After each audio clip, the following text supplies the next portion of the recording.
Arambagh bus stand চত্বরে বেশ কিছু ব্যবসায়ীকে ফুটপাত দখল মুক্ত করার নির্দেশ দেন আরামবাগ তৃণমূল সাংগঠনিক জেলার চেয়ারম্যান স্বপন নন্দী। ফুটপাত দখল করে বেআইনি ব্যবস্থা বন্ধ করতে হবে, বেশ কিছুদিন আগেই এই নির্দেশ দিয়েছিলেন মুখ্যমন্ত্রী।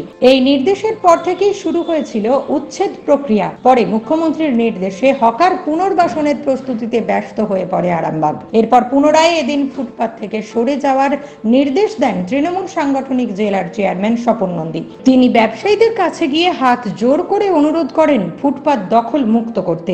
তিনি বলেন, বেশ কিছু দোকানদার ফুটপাত দখল করে নিজেদের ব্যবসা করছে। মুখ্যমন্ত্রীর নির্দেশ অনুযায়ী আমি তাদের ফুটপাত থেকে সরে যাওয়ার অনুরোধ করছি।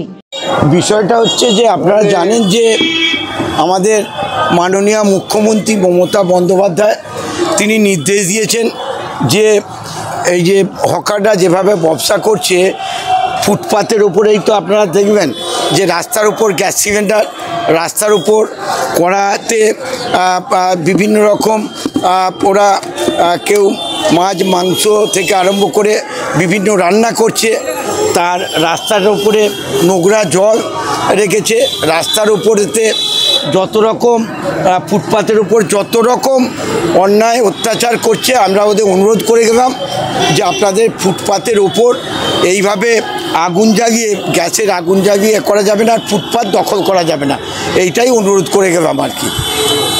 উনি বললেন যে ফুটপাত ফাঁকা করতে হবে, জট করে বলছেন অনুরোধ করে যে ফুটপাত দখল করে আছে, তো আমরা বুঝতে পারছি না যে ফুটপাত কোনটা।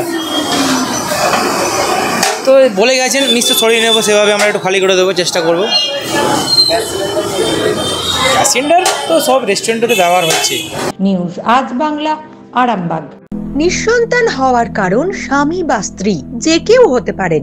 আইভিএফ এর অ্যাডভান্স সায়েন্স আর এক্সপার্ট কেয়ার লক্ষ লক্ষ কাপেলের স্বপ্ন সার্থক করেছে। তাই বন্ধাত্বকে হারাতে আপনাদের অবশ্যই আসতে হবে আরামবাগ প্রাণ আইভিএফ ফার্টিলিটি সেন্টারে। এখানে চিকিৎসা করিয়ে অনেক দম্পতি সন্তানের মুখ দেখেছেন। আমাদের ঠিকানা আরামবাগ বসন্তপুর আমতলা, বিবেকানন্দ পল্লী 2 নম্বর রেলগেটের পাশেই। মোবাইল নাম্বার 7865858781 অথবা 7908098172।